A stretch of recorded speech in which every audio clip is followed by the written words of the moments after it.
I'm standing just outside Old National Bank off West Jefferson Boulevard, where police are investigating a robbery that took place just after 11 this morning. We are just hours away from Game 3 of the Kelly Cup Finals between the Stingrays and the Comets, and there is so much work that goes on behind the scenes to delivering a championship atmosphere. This weekend will be critical for an emaciated dog that was found on Fort Wayne's south side. Yesterday afternoon, a passerby noticed this dog along the 7600 block of South Anthony Boulevard. You can see behind me the stage is getting set for the 52nd annual Three Rivers Festival. Pat and Sierra, I am just outside Frankie Plating off East Washington Boulevard and Glasgow Avenue, where firefighters have been on the scene since just before 1 a.m. Senator Mike Braun criticized the amount of proposed spending for the Biden administration and shared his overall thoughts on the state of the Republican Party. Well, when you think of a typical salad, do you ever think about putting in ingredients like popcorn and mayo? We've seen all sorts of creative ways to pop the question, but one man's proposal takes the biscuit.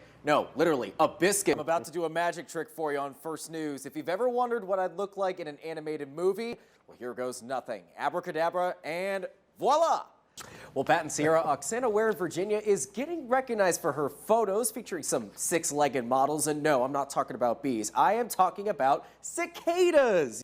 Yes, Pat and Sierra, I'm standing off East Paulding Road hours after a deadly crash. Now, throughout the morning, we have been sharing the exact fallout from this morning's damage. You can see not too far from where I'm standing, the car came in at such a high speed that it left the roadway, hits what used to be a light pole where that cone is right there, as well as a tree and a gas line. Now, because it hit a gas line, some neighbors were forced to evacuate, a mother along with her children and even a next door neighbor.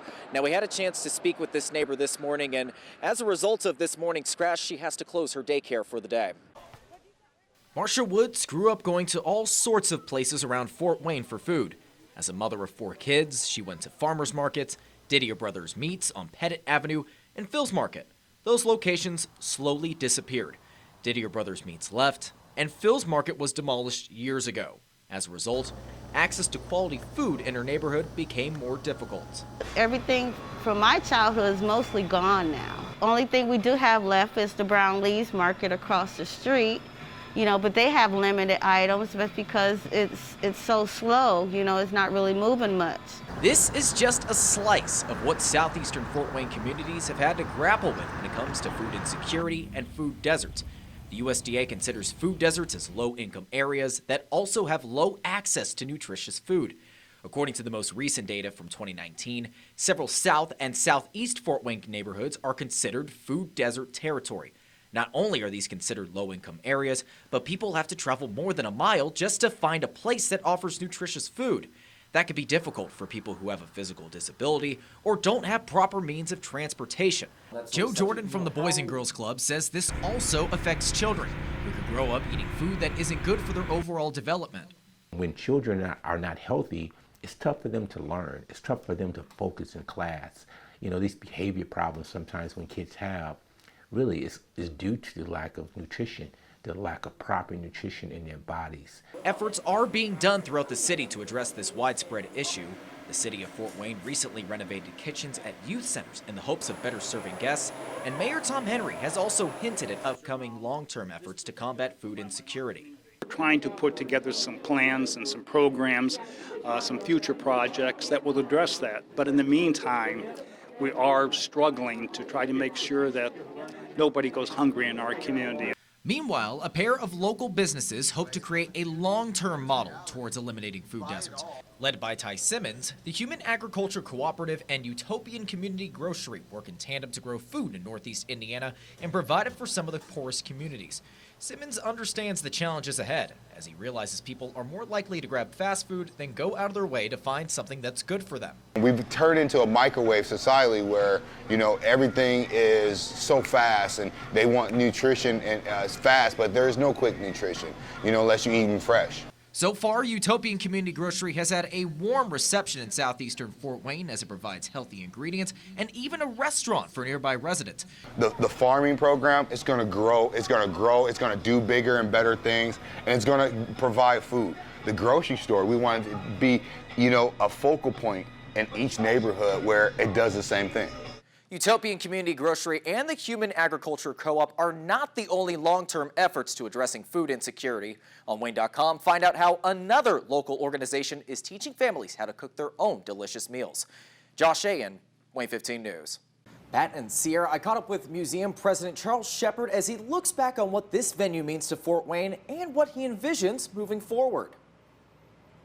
For a century, patrons have supported local, national, and internationally renowned artists at the Fort Wayne Museum of Art.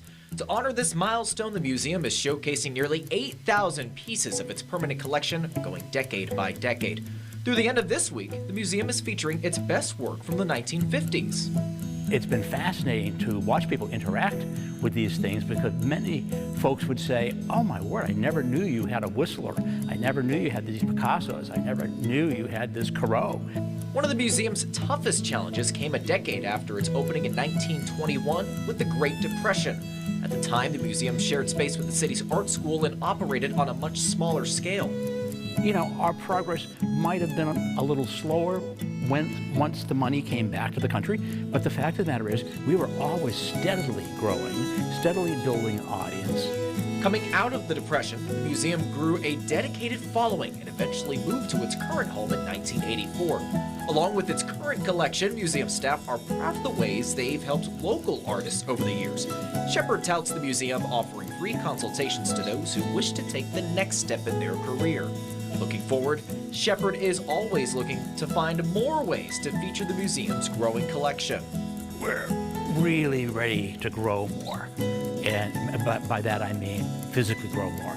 I think you're going to see some workmen on the site in a new building starting to be formed very soon. The museum's Making of Meaning collection is on display now through March of 2022. From the Wayne.com studio, Josh Ayen, Wayne 15 News.